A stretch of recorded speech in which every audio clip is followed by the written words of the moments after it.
Good morning, all of you. Let us take a look at this question from laws of motion.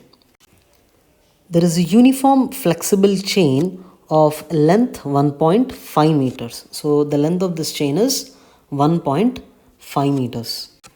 This rests on a smooth sphere of radius 2 by pi meters. Okay, so this is one sphere, smooth sphere, and this is resting on the smooth sphere of radius 2 by pi meters. One end A is on top while the other end B is hanging freely. So this end A is on top and this end B is hanging freely. So the chain is held stationary by horizontal thread PA. So the chain is at rest in this position shown, and it is held at rest by this thread here, which is PA. Calculate the acceleration of the chain when the thread is burnt. So when we burn the thread here, we need to calculate the acceleration of this chain. So let us have a look at the schematic.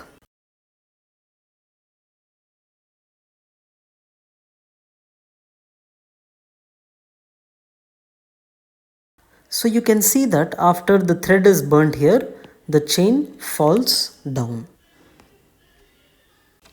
One important point I want you to note is that we need the acceleration of the chain when the thread is just burnt, not when this chain is moving downwards. Okay, so when the thread is just burnt, the whole of this chain is at rest, but there is a net force on this chain, so the chain has some acceleration.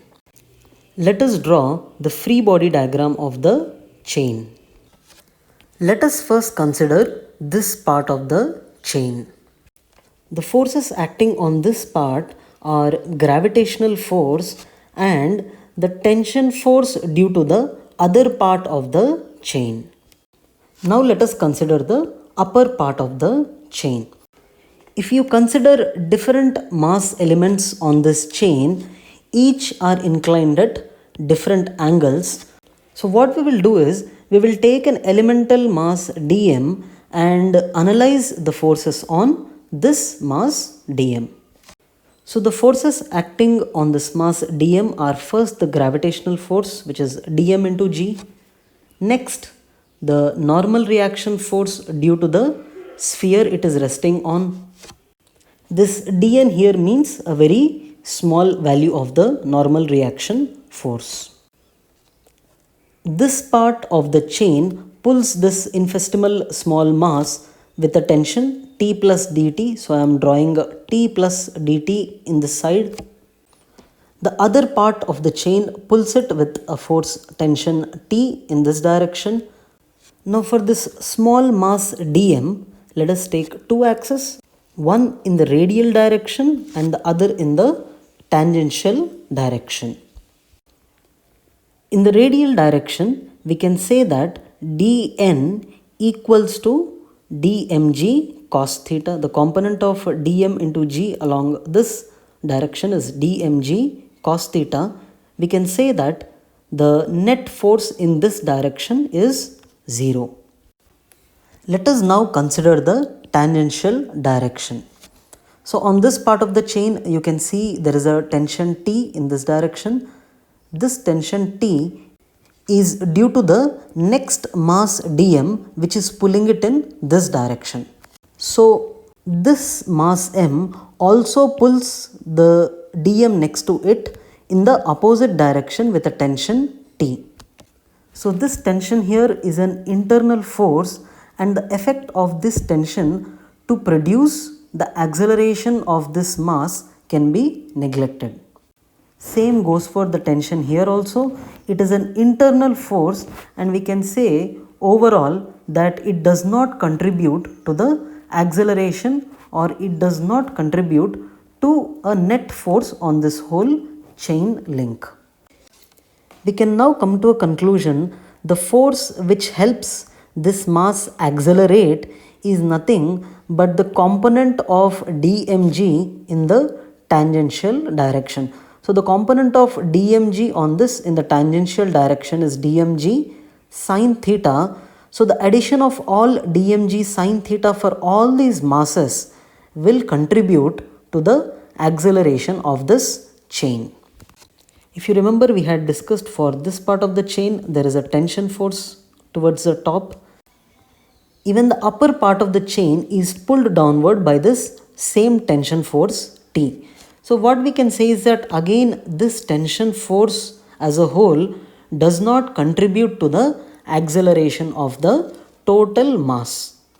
So finally, the gravitational force on the lower part of the chain plus the tangential component of gravitational force on each of the upper part of the chain gives the total force acting on the chain, and that force accelerates the chain when the thread is just burnt.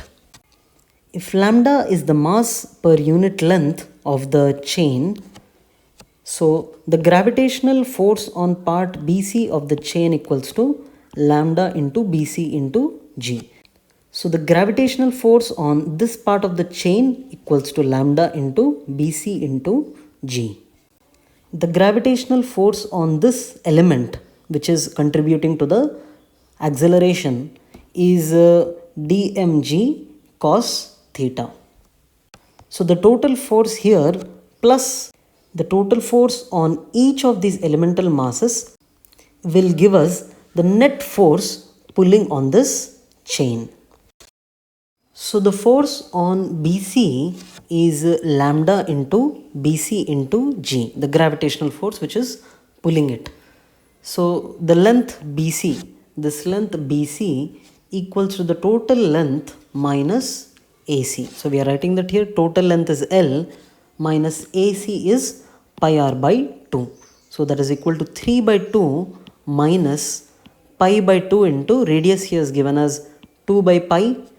So 3 by 2 minus 1 gives us 1 by 2. So the force on BC is lambda into 1 by 2 into G. Next, the force on AC we will consider. So the force on the small element we got as dmg sine theta. So the force on the total AC will be integral dm into g sine theta. dm we are writing as mass per unit length into the length of the element. So the length of this small elemental mass that we are taking is radius into the angle subtended. So which is equal to rd theta into g sine theta. So you see the limits we have put here as from 0 to pi by 2 because the theta is varying from here, and we need to consider all the elemental masses from here till here. So if you have to consider all these elemental masses, we need to vary the theta from 0 to pi by 2. So we have varied the theta from 0 to pi by 2. Lambda, r and g are constants. We are taking them out. And inside the integral we have 0 to pi by 2 integral sine theta d theta. So the integral sine theta d theta is minus cos theta. When we put the limits, we get this equal to 1. So the force on AC, the gravitational force which is pulling it, which is causing the acceleration, is lambda into r into g. So finally, the total force on the chain is force on BC plus force on AC. So AC plus BC. So we have calculated force on BC is lambda g by 2 and AC is lambda r into g. So let's add them up. If we add them up, that's equal to total mass into acceleration. The total mass is mass per unit length times the length. Okay. So mass per unit length is lambda into the length is 3 by 2 into acceleration of the chain. In the next step, we cancel lambda from LHS and RHS, and if we simplify, we get the answer as g into pi plus 4 by 3 pi.